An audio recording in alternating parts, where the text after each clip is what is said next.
Hello friends, आप लोग का फिर से स्वागत है एमपी स्टडी 01 पे। आज हम लोग एनसीईआरटी की एक्सरसाइज 8.1 को करेंगे। आइए आप हमारे साथ बने रहिए और हम आपको एनसीईआरटी की एक्सरसाइज 8.1 को बहुत अच्छे से क्लियर कर देंगे। चलिए हम लोग टाइम व्यर्थ ना करें, देखते हैं एनसीईआरटी की एक्सरसाइज 8.1 की। एनसीईआरटी किताब खोल ले, हम लोग पढ़ते हैं। पहला क्वेश्चन में कहा गया इन ट्रायंगल एबीसी, एक ट्रायंगल है एबीसी जो कि राइट एंगल एट बी पे है। राइट एंगल कहाँ पे है? बी पे है। और A B 24 centimetre, B C 7 centimetre. अब बात क्या हुआ है कि एक हमारे पास ट्रायंगल एबीसी है, यस या नो। ट्रायंगल जहां पे हमारे पास बी पे एक एंगल ए, यहाँ पे इसको हम लोग किसी को भी सिर्फ और सिर्फ बी पे क्या दिया हुआ है? Right angle. बी पे राइट एंगल दिया हुआ ट्रायंगल एबीसी एक ट्रायंगल है। तो अब बात हुआ क्या हमारे पास, देख रहे हैं। तो बात क्या हुआ हमारे पास कि अब बोला गया ए बी से 24 सेंटीमीटर, ए बी हमारा यह चीज हो गया 24 सेंटीमीटर। और ये हमारा और क्या बोला गया है? B C 7 centimetre, B C हमारा 7 सेंटीमीटर है। इस क्वेश्चन में अब क्या क्या है? डिटरमाइन पहला चीज साइन ए, इसमें पहला साइन ए और क्या दूसरा इसी में साइन ए और कॉस ए को कहा फाइंड करने के लिए, कॉस ए। उसमें से दूसरा क्या कहा है? साइन सी और क्या कॉस सी। देखिए हम सिर्फ और सिर्फ साइन ए और कॉस सी को फाइंड कर देंगे, आप इस दोनों को खुद से फाइंड कर लेना। देखिए आप अगर प्रॉब्लम को कर रहे हो तो प्रॉब्लम को करने से पहले आप कोशिश करिए कि फिगर को बना दे और फिगर में जितने भी गिवन बातें सबको दर्शा दे। उसके कारण से क्या होगा, आपको क्वेश्चन बनाने में इजी लगेगा। आप सोचिएगा फिगर बनाने में टाइम जा रहा, नहीं, टाइम बैठने आपको टाइम बचेगा। इसलिए बचेगा कि आप फिगर में सारा चीज को दर्शा दिए हो तो आपको क्वेश्चन बार बार पढ़ने का जरूरत नहीं होगा। फिगर देखिएगा, आपको दिखेगा, डायरेक्ट पुट करना है। तो आइए हम लोग स्टार्ट करते हैं। तो बोला गया तो पहला साइन ए, यानी इस थीटा के रिस्पेक्ट से हम लोग चलेंगे। देखिए साइन ए अगर हम लोग लिखेंगे, पहला का साइन ए अगर हम लोग लिखते हैं तो परपेंडिकुलर व हाइपोटेनस। तो परपेंडिकुलर साइन ए के सामने वाला या परपेंडिकुलर, अगर इस वीडियो को आप लोग नहीं देखो तो हम लोग डिस्क्रिप्शन में इस वीडियो को दे दिए हैं। त्रिगोनोमेट्रिक आप लोग सर्च करिएगा, त्रिगोनोमेट्रिक इंट्रोडक्शन एमपी स्टडी 01, ठीक है। तो आपको मिल जाएगा बहुत अच्छे से उसमें, और डिस्क्रिप्शन में हमने लिंक को दे दिया। हाइपोटेनस यह हो गया आपका, यह हो गया आपका परपेंडिकुलर। तो परपेंडिकुलर क्या हो गया? बीसी बाय हाइपोटेनस क्या हो गया? एसी। अब देखिए हमारे पास तो साइन ए का वैल्यू निकालने के लिए बीसी चाहिए और हमें एसी चाहिए। तो देखिए बीसी हमारे पास मौजूद है 7 सेंटीमीटर, बट एसी हमारे पास मौजूद नहीं है। एसी को हम लोग निकालेंगे किससे? पाइथागोरस थ्योरम से हम लोग पढ़ चुके हैं लेक्चर नंबर 1 में, त्रिगोनोमेट्रिक इंट्रोडक्शन ऑफ त्रिगोनोमेट्री, ठीक है। यहाँ पे हम और आप दोनों मिलकर स्टडी कर चुके हैं। तो इसे हम लोग पहले निकाल लेते हैं हाइपोटेनस इसका। तो इसका एसी का स्क्वायर क्या हो जाएगा? हम लोग जानते हैं हाइपोटेनस का स्क्वायर उसका होता है परपेंडिकुलर का स्क्वायर प्लस बेस का स्क्वायर, यस या नो, ठीक है। तो हाइपोटेनस सीधी सी बात मान लेते हैं हमेशा। तो ए बी का स्क्वायर के कितना? 24 का स्क्वायर प्लस बी सी का स्क्वायर यानी 7 का स्क्वायर। तो ये हो गया हमारा एसी का स्क्वायर। चलिए ठीक है, एसी का स्क्वायर। अब हमारे पास क्या है? 24 का स्क्वायर जो होगा आपको 500 कितना होगा? 556 होगा, यस या नो, प्लस ये 49 हो गया आपका। तो AC इक्वल टू क्या हो गया? रूट अंडर 576 और प्लस 49 को जब हम लोगों ने ऐड किया तो ये क्या हो गया? 625। अगर हम लोग 625 का स्क्वायर रूट निकालते हैं तो 25 आता है। हम लोग जानते हैं रूट से प्लस माइनस आता है ना, लेकिन हम यहाँ पे प्लस का ही यूज करेंगे इसलिए क्योंकि किसी भी लेंथ को हम लोग मेजर कर रहे हैं, तो मेजर करने के लिए हमेशा पॉजिटिव लेंगे, इसलिए यहाँ पे ऑलवेज पॉजिटिव लेना। तो एसी हमारा निकल गया। अब तो बीसी पता ही था, एसी हम लोगों ने निकाल दिया। अब तो साइन ए हमारा क्या हो जाएगा? निकल जाएगा। तो साइन ए इक्वल टू हमारा क्या हो गया? बीसी क्या हो गया हमारा? बीसी 7। साइन ए क्या हो गया हमारा? एसी क्या हो गया? 25 हो गया। चलिए ये आपका साइन ए निकल गया। अब उसके बाद दूसरा नंबर क्वेश्चन का हम चलते हैं, कॉस सी निकालते हैं। इस दोनों को आप खुद से निकालना है, आप इस दोनों को खुद से, सब काम हम ही कर देंगे तो आप सीख भी नहीं पाइएगा, ठीक है। आप हमारे लेक्चर को देख करके सीख भी नहीं पाइएगा अगर सारा क्वेश्चन को हम ही बना दें, ठीक है। तो आप कॉन्सेप्ट को सिर्फ समझना है आपको, और खुद इस दोनों इसे और इसे आप खुद से बनाना है, आपका होमवर्क रहा। तो cos c, cos यानी बेस बाय, पहले हम लोग लिख देते हैं बेस बाय हाइपोटेनस, तो cos c, इस थीटा को देखते हुए बेस क्या हो जाएगा आपका, यह चीज हो जाएगा कौन, BC, यस या नो। इसके जगह पे BC हो गया आपका, और हाइपोटेनस तो फिक्स ऑलवेज और ऑलवेज AC होगा, अगर सेम ट्रायंगल में हाइपोटेनस तो फिक्स ही होगा, जो कि क्या होगा आपका AC हो गया। तो बात क्या हुआ, BC भी फाइंड है, AC भी फाइंड है। BC क्या फाइंड है, 7, तो AC हमारे पास हमने ज्ञात किया, हम दोनों मिल करके 25। ये हो गया आपका साइन A और cos C का वैल्यू, ठीक है। आप इस दोनों को खुद से कैलकुलेट कर लेना है, आपको इस दोनों को खुद से कैलकुलेट कर लेना है, ठीक। अब अगले क्वेश्चन की ओर चलते हैं, इसे स्क्रीनशॉट ले लो फटाफट। क्वेश्चन 2 की ओर चलते हैं। क्वेश्चन 2 में क्या कहता है कि हमें फाइंड करना है 10p माइनस कोट आर। तो 10p minus cot are figure ये दिया हुआ है हमारे पास, फिगर में ये चीज गिवन दिया है, फिगर ही गिवन दिया हुआ है। तो 10p minus of coat are, देखिए 10p का क्या होता है, tan थीटा का पहले हम लोग लिख देते हैं perpendicular by base, minus of इसका क्या, बेस बाय परपेंडिकुलर। तो बेस बाय, इसके लिए 10p इस थीटा के रिस्पेक्ट में ये परपेंडिकुलर हो गया आपका, यस या नो। तो यानी इसका QR हमें फाइंड नहीं हुआ, तो QR का वैल्यू हमें फाइंड करना है पहले, क्योंकि हमें जिस चीज को प्राप्त करना है उस चीज, उसके जो भी उसको चाहिए वह चीज तो देना पड़ेगा हमें। परपेंडिकुलर का क्या होता है, देखिए 10p का क्या होगा, 10p का आपका हो गया परपेंडिकुलर यानी QR बाय ये आपका बेस PQ, यस या नो, यस, माइनस ऑफ ये आपका PQ हो गया। अब कोट R, अगर कोट R के रिस्पेक्ट में हम लोग ले तो ये आपका परपेंडिकुलर और यही बेस हो गया, यानी कोट R QR बाय क्या हो गया आपका, इसका परपेंडिकुलर कौन हो गया, ये PQ, ये PQ। अब देखिए आपको फाइंड, ये आपको यहां से इसका वैल्यू निकालने का भी जरूरत नहीं है, और आपको यहाँ पे इसका वैल्यू मिल गया है। कैसे मिल गया है, देखिए QR बाय PQ, यही टर्म है यहीं पे, minus of QR by PQ, यानी हम मान लेते हैं 2 माइनस 2 इक्वल टू 0। वही प्रकार से यह भी सेम, आपका यह वैल्यू क्या हो गया, 0 हो गया, यस या नो। यह वैल्यू आपका क्या हो गया, 0 के बराबर, क्योंकि दोनों कैंसिल। लेकिन हम फाइंड एक बार QR को फाइंड करेंगे, इसलिए फाइंड करेंगे, कारण यही है कि हमें QR निकालने के लिए भी सीखना है। यहाँ पे हमें QR निकालने के लिए भी सीखना है, और वैल्यू को फाइंड करके पुट करने के लिए भी सीखना है, इसलिए हम लोग फाइंड करके निकालेंगे। तो QR क्या है, QR का स्क्वायर क्या होगा, फिर पाइथागोरस थ्योरम लगाइए, QR का स्क्वायर माइनस ऑफ ये PR का स्क्वायर, ये PR का स्क्वायर माइनस ऑफ ये PQ का स्क्वायर, यस या नो, यस। किसी चीज को अगर परपेंडिकुलर निकालना हो या फिर बेस निकालना हो, उसको परपेंडिकुलर निकालना है तो हाइपोटेनस के स्क्वायर में बेस के स्क्वायर से घटाना है, बेस निकालना है तो हाइपोटेनस के स्क्वायर में परपेंडिकुलर के स्क्वायर को। तो ये QR का स्क्वायर, ये PR बराबर हमारे पास क्या हो गया, PR बराबर 13 का स्क्वायर, PQ बराबर हमारे पास क्या, 12 का स्क्वायर, ये हो गया QR का स्क्वायर, ठीक है, QR का स्क्वायर हो गया। अब ये 169 माइनस ऑफ 144, ये QR हो गया, रूट अंडर इधर QR स्क्वायर इधर चला गया रूट में, तो QR बराबर क्या हो गया, इधर रूट अंडर 25 हो गया, ये आपका QR बराबर 5 हो गया। ये प्लस माइनस 5 आएगा, लेकिन हम लोग प्लस का वैल्यू लेंगे क्योंकि मेजरमेंट में ऑलवेज प्लस लेते हैं। तो अब आ गए हम लोग QR, अब पुट करना है हमें QR बराबर 5।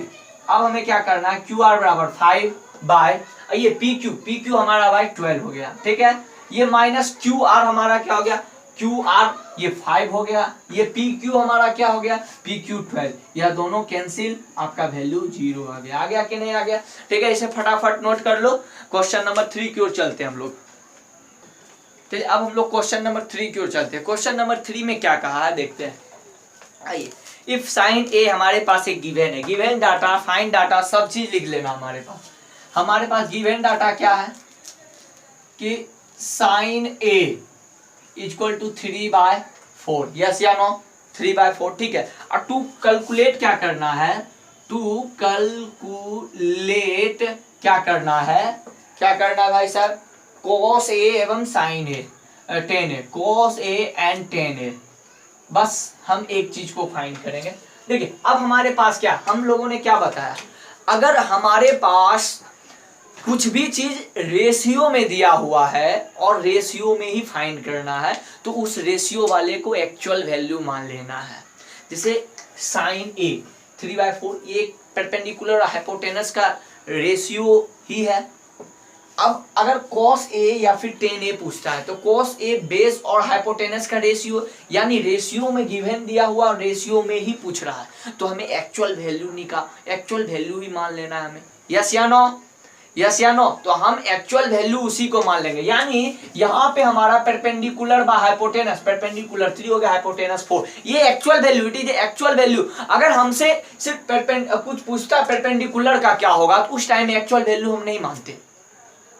किसी का बेस का सिर्फ पूछता ओनली बेस का क्या होगा, फाइंड करिए बेस, तो उस टाइम में हम एक्चुअल वैल्यू से नहीं मानते। लेकिन हमें हमारे पास रेशियो पूछ रहा है, रेशियो में ही है।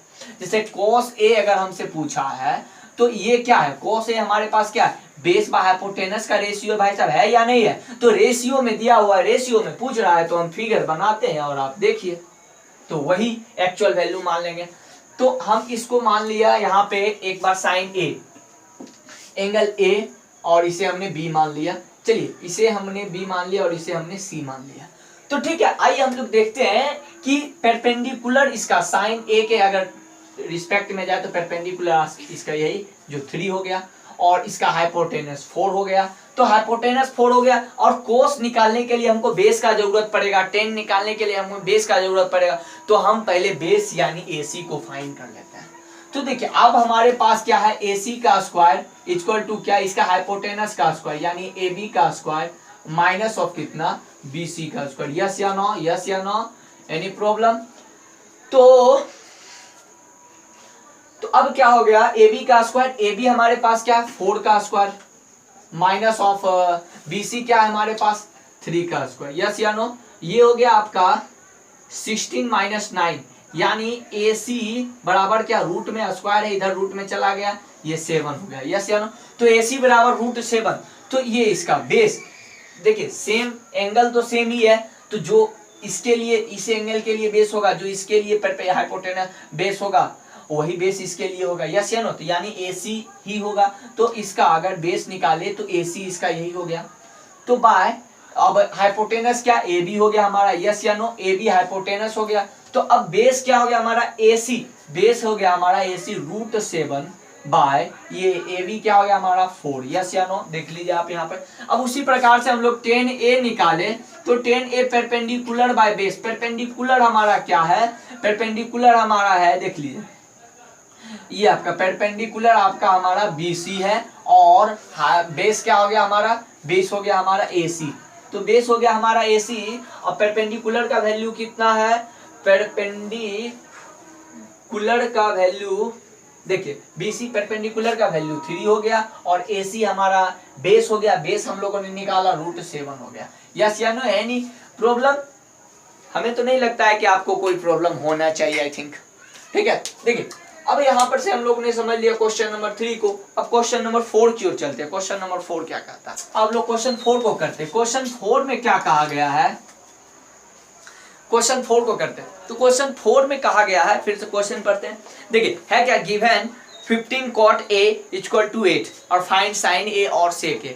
तो हमें क्या किया गया, गिवन इस डाटा को दिया गया 15 cot A इक्वल टू 8 और हमारा ये निकालना है साइन A और sec A को। तो देखिए अब हमारे पास क्या है, पहले तो हम लोग पढ़ते थे फ्रॉम गिवन से चलते हैं, क्या चीज फ्रॉम गिवन से चलते हैं। तो 15 cot A इक्वल टू 8। अब सोचिएगा मन में कि भाई साहब cot A का तो ही वैल्यू नहीं, cot A का सिर्फ 15 दिया हुआ, अब हम कैसे माने कि परपेंडिकुलर कौन, बेस कौन। यस या नो, लेकिन नहीं, ये आपको क्या किया गया है, ये मल्टीप्लाई में दिया गया है। देखिए ये चीज मल्टीप्लाई में, तो इसे हम डिवाइड में ले जा सकते हैं। तो cot A equal to 8/15। Yes या नो, यहाँ पे देख लो फिर से एक बार। अब cot A का जो cot थीटा का जो फॉर्मूला होता है परपेंडिकुलर बेस बाय परपेंडिकुलर, तो बेस बाय परपेंडिकुलर होता है या, और साइन A भी हमें फाइंड करना बोल रहा है और सेक A भी, तो उसमें हाइपोटेनस चाहिए और तो चाहिए। तो हाइपोटेनस हम लोग फाइंड कर लेंगे। तो हाइपोटेनस में भी वही बात हम लोग देखते हैं। ए कहा हमने, इसे मान लिया बी, इसे मान लिया ए, इसे हमने मान लिया सी, ठीक है। तो अगर इसके रिस्पेक्ट में चले तो यह आपका परपेंडिकुलर हो गया। तो ये आपका परपेंडिकुलर क्या दिया हुआ है, 15 दिया हुआ है, ठीक है। अब बेस क्या हो गया आपका, 8 हो गया, यस या नो, 8 हो गया आपका बेस। हाइपोटेनस अब क्या हो जाएगा आपको देख लेना है। तो ये आपका हो गया हाइपोटेनस, आपका हो गया AC का स्क्वायर इक्वल टू, AC का स्क्वायर इक्वल टू किसका, AB का स्क्वायर प्लस ऑफ क्या, BC का स्क्वायर, यस या नो, ठीक है। आइए अगले। तो अब AB का स्क्वायर फाइंड वैल्यू पुट करना है, 8 का स्क्वायर, AB का स्क्वायर प्लस 15 का स्क्वायर, यस या नो, ठीक है। तो ये आपका हो गया 64, ये आपका हो गया 225, इसको 225 अब यहाँ पे क्या हो गया, इसे हम लोग ऐड करें तो ये आपका 9 हो गया, ये आपका 6 8 हो गया, ये आपका 1 हो गया, ये आपका क्या हो गया 2 हो गया। 289 किसका होता है आपका, ये 17 का हो जाता है। तो 17 का हो जाता है 200, AC इक्वल टू, AC का स्क्वायर इक्वल टू 289 हो गया, यस या नो।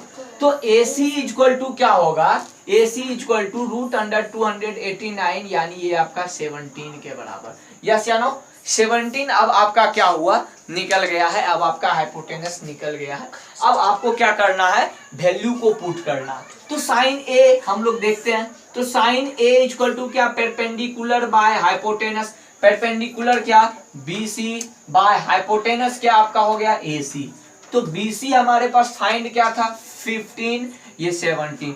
सेक ए क्या होता है भाई साहब, 1 बाय कॉस ए। देखिए हमने इसे इसलिए लिख दिया कि आपको यह भी बात रिवाइज हो जाए कि सेक ए का क्या होता है 1 बाय कोस ए। तो 1 बाय कोस ए, तो 1 बाय कोस ए इसका जो हो जाता है आपका hypotenuse by base, hypotenuse by base. तो हाइपोटेनस आपका क्या भाई साहब, देखिए यहाँ पे AC और बाबू बेस क्या है, बेस क्या है आपका AB, ये आपका वैल्यू जो निकल के आया है, AC का वैल्यू हमारे पास कितना था 17, बेस का वैल्यू कितना था 8, ये आपका फाइंड हो गया। चलिए इस क्वेश्चन को फिर से, इस क्वेश्चन को देख लिए 4 नंबर क्वेश्चन। बस कॉन्सेप्ट जो है आपका यहीं पे है, छुपा हुआ कॉन्सेप्ट यहीं से है। ये 15 cot A इक्वल टू 8, ये मल्टीप्लाई में था, ये डिवाइड में चल गया आपका। फिर से वही कॉन्सेप्ट रेशियो में दिया हुआ है, रेशियो में निकालना है आपको, रेशियो को एक्चुअल वैल्यू मान लेना है, ठीक है। रेशियो को एक्चुअल वैल्यू, फिर से वही कॉन्सेप्ट होगा। चलिए अब क्वेश्चन नंबर 5 की ओर चलते हैं। हम लोग क्वेश्चन नंबर 5 की ओर देखते हैं। क्वेश्चन नंबर 5 में बोला गया है given sec theta equal to 13/12, ठीक है। 13/12 calculate all other trigonometry ratio. देखिए हमें तो नहीं लगता है कि ये क्वेश्चन आप लोगों को कराना चाहिए, नहीं हम इस क्वेश्चन को नहीं कराएंगे, इस क्वेश्चन को आप खुद से करिए। वही बात है भाई साहब, सेक थीटा दिया हुआ है, यानी आपके पास क्या क्या चीज दिया हुआ है। सेक थीटा क्या क्या होता है, हाइपोटेनस बाय बेस होता है। हाइपोटेनस दिया हुआ है, बेस दिया हुआ है, और आपको ऑल अदर ट्रिगोनोमेट्री जो भी बचा है, sine theta, cos theta, tan theta, cot theta, cosec theta, सबका वैल्यू को फाइंड करना है हाइपोटेनस को निकाल करके, बस। तो हम लोग क्वेश्चन नंबर 6 को देखते हैं। क्वेश्चन नंबर 6 में कहा एंगल ए और angle B are acute angle. Acute angle means क्या, 90 डिग्री से छोटा। हम लोग 90 डिग्री से छोटा एक एंगल ए और एंगल बी को रखेंगे। सच दैट cos ए बराबर cos बी। देखिए इसको हम बहुत सिंपल मेथड से करेंगे। देखिए हमारे पास गिवन जो है कि cos A equal to cos बी, तो 100 हमें क्या कराना है, हमें 100 क्या कराना है, देखिए एंगल ए बराबर एंगल बी, यस या नो। देखिए इस बात को 100 कराना है। देखिए हमारे पास गिवन, अब हम लोग आते हैं फिगर पे। आप आइए, फिगर में आए, हमें क्या बोला गया, एंगल ए और एंगल कौन सा भाई साहब, बी एक्यूट एंगल है, ठीक है। तो यानी इसको हम लोग सी मान लेते हैं, ठीक है। इस चीज को हम लोग सी मान लेते हैं। तो इस एंगल हमें यही फाइंड करना है कि एंगल ए और एंगल बी हमारा क्या है, बराबर है। देखिए हम लोग यहां से चलते हैं, फ्रॉम गिवन से, फ्रॉम कहां से, गिवन से। क्या चीज दिया हुआ है भाई साहब, cos A equal to cos B। देखो ध्यान से, cos A equal to cos B, और इस फिगर में आते ए और बी एक्यूट एंगल बोल दिया गया है, इसीलिए हम लोग ए और बी को यहाँ रखे। ए और बी में से किसी एक को भी 90 पे नहीं रखे, क्योंकि ए और बी एक्यूट एंगल यानी 90 डिग्री से छोटा, तो 90 डिग्री से छोटा यही दोनों इस ट्रायंगल में होता है, राइट एंगल ट्रायंगल में। तो इसलिए तो cos A इक्वल टू हम क्या लिख सकते हैं, सोचो cos A, तो cos A यानी होता है क्या है, base by hypotenuse, base by hypotenuse. तो इसके लिए परपेंडिकुलर यह हो गया, इसके लिए बेस यह हो गया, और इसके लिए हाइपोटेनस तो फिक्स हो गया। तो बेस आपका क्या हो गया, AC बाय हाइपोटेनस आपका क्या हो गया, देख लो हाइपोटेनस आपका AB हो गया, यस या नो, AB आपका हाइपोटेनस।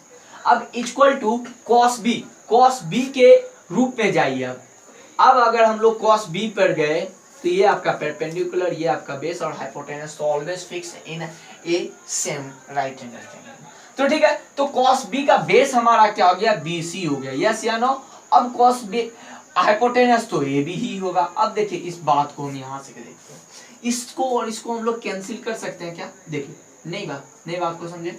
अगर हमारे पास यह AC बाय AB है, ये आपका डिवाइड में है तो इधर आके मल्टीप्लाई में होगा कि नहीं होगा, AB इक्वल टू क्या, BC, ये आपका कैंसिल हो गया, यानी यहाँ पे आपका निकल गया AC इक्वल टू BC। देखिए यह चीज का हो गया है सिद्ध कि AC, A और C आपका यह जो AC है और ये BC आपस में बराबर है। तो एक हम लोग क्लास 9th में किसी थ्योरम को पढ़े थे, ट्रायंगल के थ्योरम में, कि अगर कोई एक ट्रायंगल है उसमें दो साइड आपस में बराबर है तो उसके सामने वाले एंगल भी आपस में क्या होगा, बराबर होगा। या फिर दो एंगल आपस में बराबर है तो उसके सामने वाले दो साइड भी आपस में, कॉरस्पॉन्डिंग साइड भी आपस में क्या होगा, तो बराबर होगा।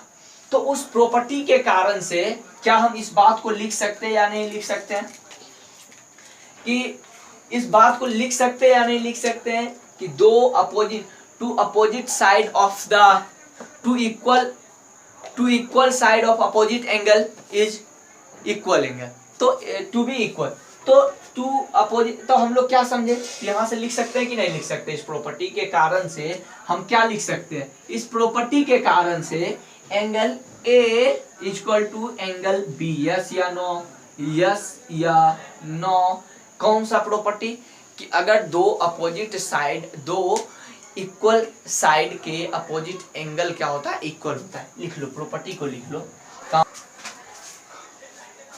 चलिए प्रॉपर्टी को हम लोग इसके लिखते हैं। प्रॉपर्टी क्या है, बिजली चले गई थे, फाइनली अब बिजली आ गई है। अब प्रॉपर्टी को लिखते हैं। प्रॉपर्टी क्या है, A two equal opposite side of angles are equal, so तब हम लोग लिखेंगे, तो हम लोग क्या करेंगे, सो इसलिए angle A equal to angle B, finally बस। इससे शॉर्ट अब नहीं बन सकता है, ठीक है। इस लेक्चर को यहीं पे खत्म करते हैं। अगले लेक्चर में 6 से लेकर के 11 तक लाएंगे, और आप हमारे साथ बने रहें सिर्फ और सिर्फ, ठीक है। Thank you for watching this video.